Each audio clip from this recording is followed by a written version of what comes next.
Hello बच्चों, स्वागत है आप सभी का एक और नई वीडियो में। आशा करता हूँ सभी बहुत अच्छे से होंगे। आज की वीडियो में कक्षा 9 गणित का एक और इम्पोर्टेंट क्वेश्चन लेकर आया हूं, जो कि मोस्ट इंपोर्टेंट है। जैसे कि आप स्क्रीन पे देख रहे हैं, ये हर बार क्वेश्चन आपके आता है, या तो हाफ ईयरली एग्जाम में पूछा जाता है या एनुअल एग्जाम में आपसे पूछा जाता है। तो इसको क्या करना है, आपने अच्छे से देख लेना है, वीडियो को पूरी देख के इस क्वेश्चन को अच्छे से तैयार कर लेना। बहुत ईजी क्वेश्चन है और ये क्वेश्चन आपके लगभग 5 नंबर तक पूछा जाता है। 4 नंबर 5 नंबर में क्वेश्चन आता है, और या 2 नंबर 3 नंबर में आएगा जरूर इस टाइप का एक क्वेश्चन। ठीक है, तो आपने क्या करना है, इस क्वेश्चन को अच्छे से तैयार कर लेना है और इसको देख लेना है। ठीक है, बहुत ईजी क्वेश्चन है, इसको करते हैं। ठीक है, करना क्या है, देखो क्वेश्चन दिया क्या है, पहले क्वेश्चन को पढ़ लेते हैं। दी गई आकृति में रेखाखंड ए बी एक अन्य रेखाखंड सी डी के समांतर है। इसका मतलब जो ए बी दिया है, ये ए बी है और ये सी डी है। ठीक है, ए बी और सी डी दिख रहा है हमें। ये दोनों रेखाएं क्या है, ये रेखा और ये रेखा क्या है, समांतर है। ठीक है, इतना हमें समझ में आ गया। इसके आगे देखो क्या कर रहा है, बिंदु ओ रेखाखंड ए डी का मध्य बिंदु। बिंदु ओ जो है रेखाखंड ए डी का मध्य बिंदु है, देखो। ठीक है, इसका मध्य बिंदु क्या है, ओ है। ठीक है, ये है।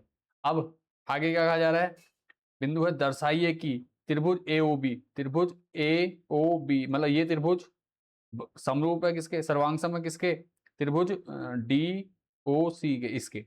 ठीक है, दोनों त्रिभुज क्या है, सर्वांग सम दिखाने हैं हमने। सिंपल इतना सा करना है। तो क्या करेंगे, सिंपल सबसे पहले जो चीज दी है लिख लेंगे। ठीक है, सबसे पहला काम क्या होता है रेखा गणित में, जो कुछ दिया है गिवन में जो है वो सब क्या करना है, हमें लिख लेना है। दिया है या गिवन है, इंग्लिश में लिख सकते हो। ठीक है, तो मैं लिख दे रहा हूं।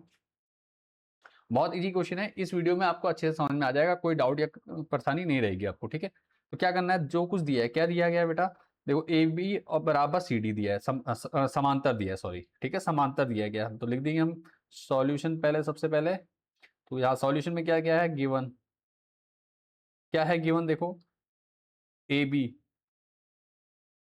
समांतर, समांतर के लिए ऐसे दो खड़े डंडे खींचे जाते हैं, बराबर क्या, सी डी। ठीक है, पता होगा आपको इतना, ये हमने कर दिया। इसके अलावा हमें और क्या दिया है, हमें कहा गया है ए ओ बराबर ओ डी, क्योंकि ए डी का मध्य बिंदु क्या है, ओ है, तो हम इसको लिख सकते हैं ए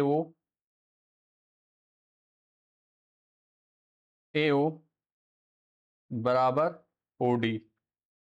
ठीक है, ये हमें दिया गया है, इतना हमारे पास ऑलरेडी है। अब हमें क्या करना है, प्रूव करना है। क्या प्रूव करना है भैया,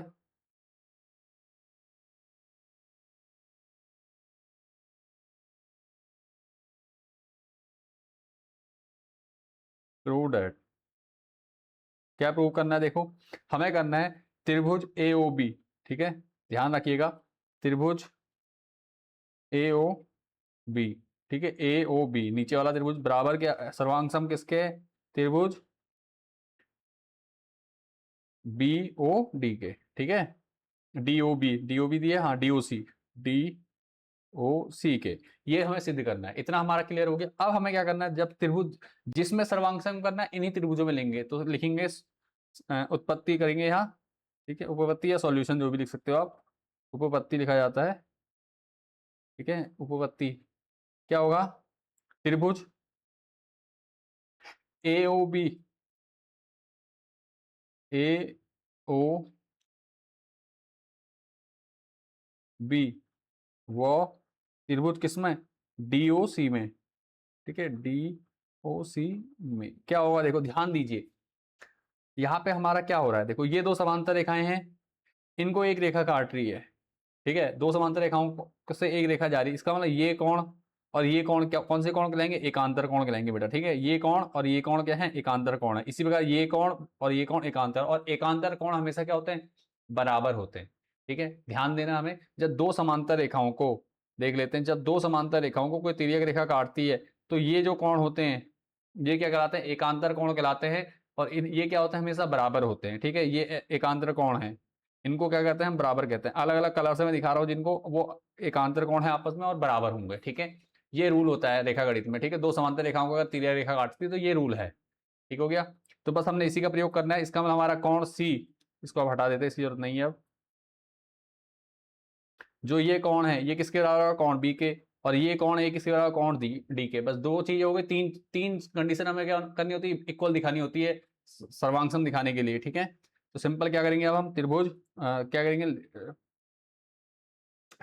कोण डी ओ सी, डी सी ओ, सॉरी डी सी ओ, कोण डी सी ओ, एक मिनट, सॉरी सॉरी सॉरी, ये कोण डी सी ओ बराबर, जिस कोण की बात करते हैं उसे हमेशा बीच में लेते हैं बेटा। ठीक है, या तो ऐसे लिख दो या शॉर्ट में लिखना तो शॉर्ट भी लिख दो, कोई प्रॉब्लम नहीं है, नंबर आपको मिल जाएंगे। कौन सी बराबर क्या हो जाएगा, कौन बी।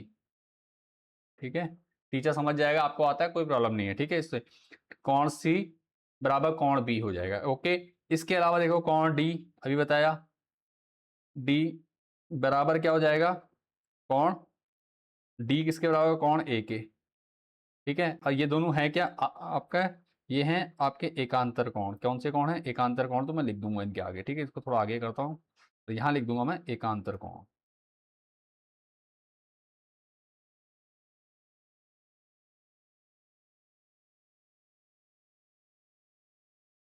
ठीक है, ये ब्रैकेट में लिख देंगे आप। ठीक है, इस प्रकार से लिख देना आपने। इसके बाद आपने क्या करना है, सिंपल, अब क्या है देखो, हमें एक चीज और है, भुजाएं भी बराबर मिल जाएंगी हमें। देखो, हमें ऑलरेडी कहा इस त्रिभुज की ये भुजा और इस त्रिभुज की ये भुजा दोनों के आपस में बराबर है, दिया है हमें। तो बस ये लिख दो, त्रिभुज क्या नाम है, ए ओ बराबर ओ डी। क्यों है, क्योंकि दिया है, दिया है, या गिवन भी लिख सकते हैं। ठीक है, कैसे भी लिख दो, कोई प्रॉब्लम नहीं है। इतना हो गया, इतना कर दिया आपने, तो हमारे क्या हो गया, एंगल, एंगल साइड, या एंगल साइड एंगल कुछ भी कह सकते हो। इस कसौटी से क्या हो गया हमारा त्रिभुज, क्या हो गया, सर्वांग सम आ गया। तो लिखेंगे, लिखेंगे एंगल ए एस। ठीक है, ए ए ए ए एस, सॉरी, एस कसौटी से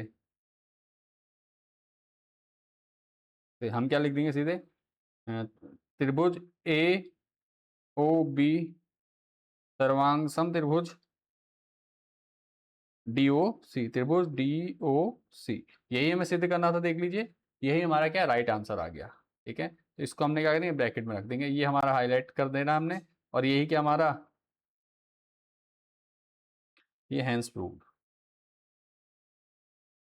ठीक है, तो ये हमने करना था। सिंपल क्या करा हमने, दो त्रिभुजों का समरूप दिखाया, समरूप दिखाना था, हमने सिंपल समरूप दिखा दिया। कैसे दिखाया, दो समांतर रेखाओं को तिर्यक रेखा जब काटती तो क्या कौन से कोण बनते हैं, एकांतर कोण बनते हैं। ये कंडीशन हमने अप्लाई करनी है, और उसके बाद हमारा क्या हो जाएगा, सिंपल हमारा आंसर आ जाएगा। ठीक है, तो ये आपने कर लेना है। उम्मीद करता हूँ पूरा क्वेश्चन अच्छे समझ में आ गया। कोई डाउट या परेशानी लगे कमेंट जरूर कीजिए। मिलते हैं नेक्स्ट वीडियो में। Thanks for watching this video. और वीडियो लाइक करके, कमेंट करके दोस्तों से शेयर जरूर कर दीजिए, ताकि उन तक भी पहुंच जाए और वो भी अपनी तैयारी अच्छे से कर सके।